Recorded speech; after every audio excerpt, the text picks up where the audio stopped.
Bien-aimés frères et sœurs, vous connaîtrez la vérité et la vérité vous affranchira. Ça, c'est pas moi qui le dis, c'est la Bible qui le dit. Mais moi, je vous dis mieux. Vous connaîtrez la vérité historique, notamment celle de vos ancêtres kémites, et vous aurez une vision globale de ce que c'est que la vraie souveraineté politique. J'ajoute, vous reviendrez à la spiritualité africaine ancestrale et vous comprendrez les enjeux de l'indépendance économique.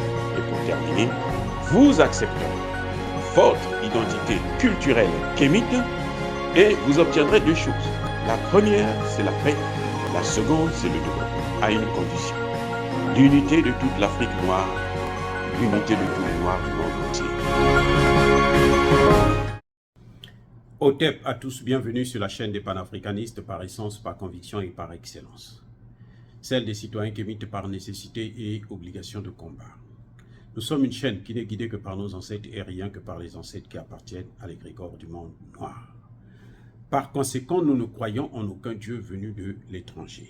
Toutefois, cette vidéo n'est aucunement destinée à inciter à la haine ou à la violence, car nous menons un combat qui est d'abord et avant tout spirituel, intellectuel et démocratique. Ensuite, il est politique, géopolitique et géostratégique.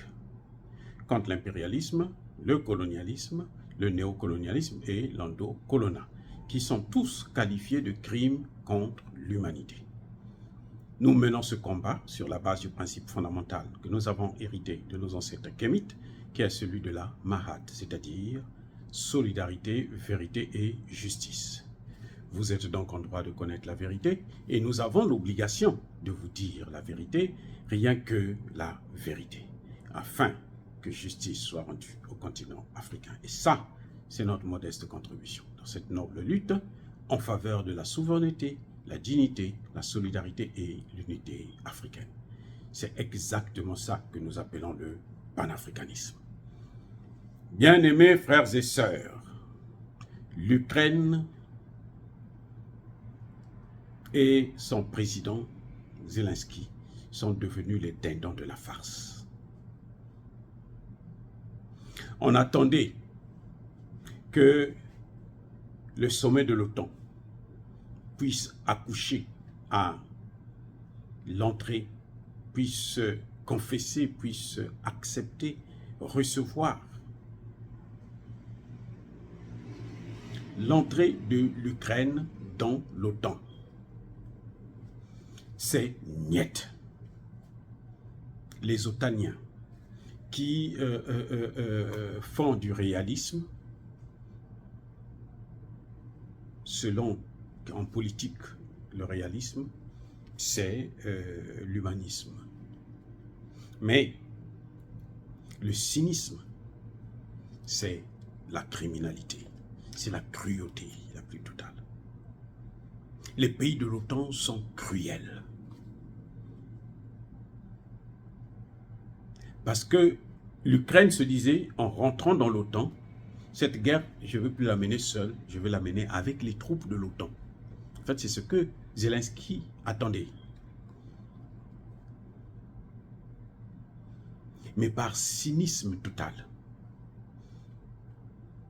Les pays de l'OTAN ont décidé que l'Ukraine ne peut pas rentrer dans l'OTAN. On dit que l'Ukraine est en guerre.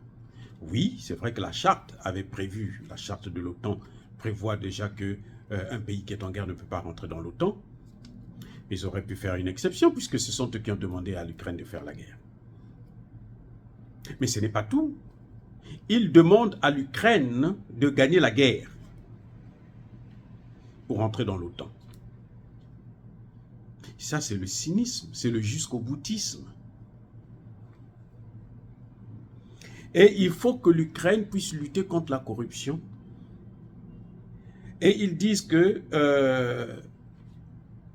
ça c'est Joe Biden qui l'a dit dans les coulisses, que l'Ukraine doit d'abord faire des progrès démocratiques. Et pourtant, nous rabâche les oreilles tous les jours ici là que l'Ukraine est un pays démocratique. Non, l'OTAN dit autre chose. Mais c'est la faute à l'Ukraine. Les Ukrainiens le savaient. Zelensky savait. il est venu au pouvoir, ils l'ont amené au pouvoir, c'était pour faire la guerre contre la Russie.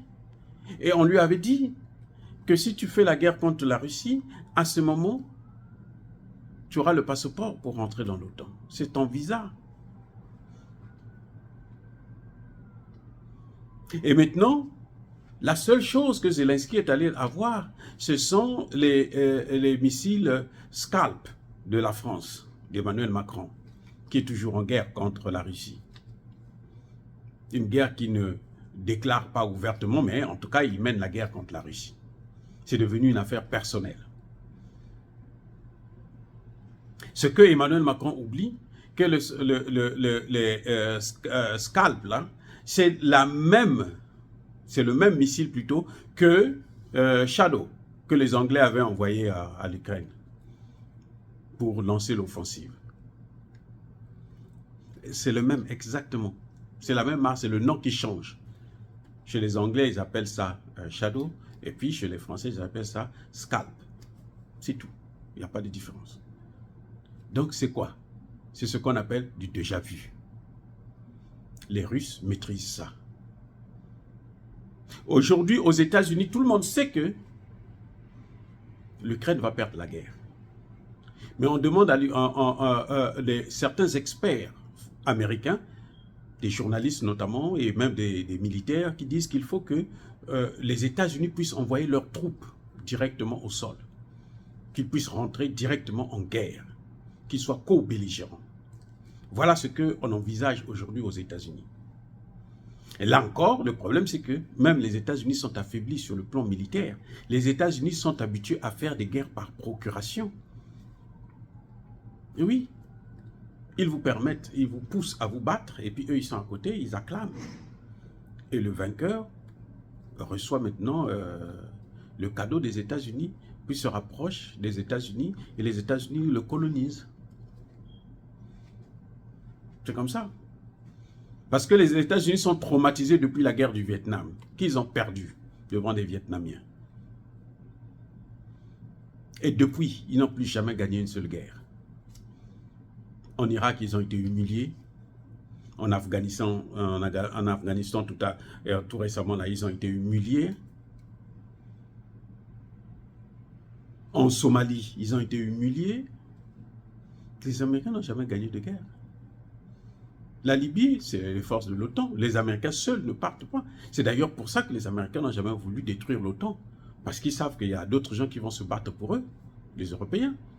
Les seules guerres que les Américains gagnent, c'est à Hollywood. Là, ils gagnent toutes les guerres. Ils sont trop forts à Hollywood. Mais sur le terrain, pratique, ils ont toujours perdu. Donc voilà, on a encore joué avec Zelensky, alors qu'il est temps de négocier. Il est temps de passer à table, puisque plus ils vont attendre les négociations, plus la Russie va occuper les territoires.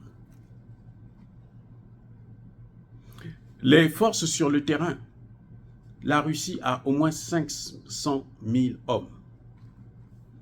L'Ukraine n'en a que 150 000, presque 200. La Russie fabrique 2 fois plus d'armes que ce que l'OTAN, tous les pays de l'OTAN fabriquent. Oui. Donc, il y a un problème là, où on sait que l'Ukraine ne peut pas gagner cette guerre. Mais pourquoi continuer à pousser les Ukrainiens à aller à l'abattoir? À Bakhmout, ils ont poussé les gens à Bakhmout. C'était ce qu'ils ont appelé eux-mêmes le hachoir. C'est-à-dire tu viens, on te broie, on te crase les os, la tête, tout. Et ils sont morts par centaines de milliers. Ça n'a aucun sens. Donc, je crois qu'il est temps que l'Ukraine ne se leurre pas. Les Américains ne vont pas envoyer leurs troupes au sol. Peut-être les Français, ils vont aller là-bas, mais ils sont déjà là-bas. Les Polonais et autres, ils sont nombreux. C'est par milliers qu'on les compte parmi l'armée ukrainienne. Mais ils se font tous massacrer. L'Ukraine n'arrive même pas à traverser la première ligne de défense russe. Il y en a 6. La première ligne, ils n'arrivent pas à la traverser. Les petits villages qu'ils occupaient là, vous avez vu quelques semaines là, ils se parlaient, ils ont occupé un village et aujourd'hui ils ont tout récupéré.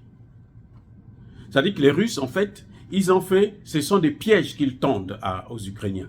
Comme ils ont fait à Bakhmout, laissez-les rentrer, ils sont rentrés, ils ont occupé, ils se disaient, nous on avait vu, maintenant les Russes les encerclent, et puis on a commencé à les massacrer là-bas. C'était un piège, Bakhmout. Voilà, bien-aimés frères et sœurs, nous appelons encore une fois de plus à la paix, parce que la guerre n'a jamais arrangé, n'a jamais été la solution finale d'un conflit. Dire cela, c'est inciter à la haine ou à la violence? Non. Encore une fois de plus, bien-aimés frères et sœurs, soyez bénis. Je persiste et je signe, abondamment bénis par le Dieu des Kémites et par nos ancêtres angéliques. Mais que tous ceux qui persécutent le continent africain le pillent et le déstabilisent, qu'ils soient noirs, blancs, chinois, arabes, indiens, qui qu'ils soient maudits, punis, foudroyés, neutralisés, effacés, écrasés par le Dieu des Kémites et par nos ancêtres angélisés. Vive l'Afrique éternelle, j'ai dit et j'assume.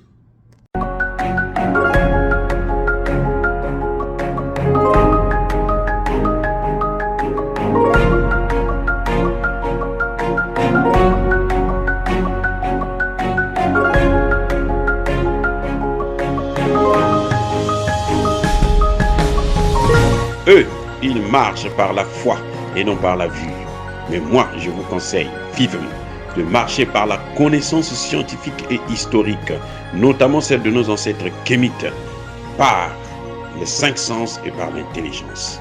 Abou Abia.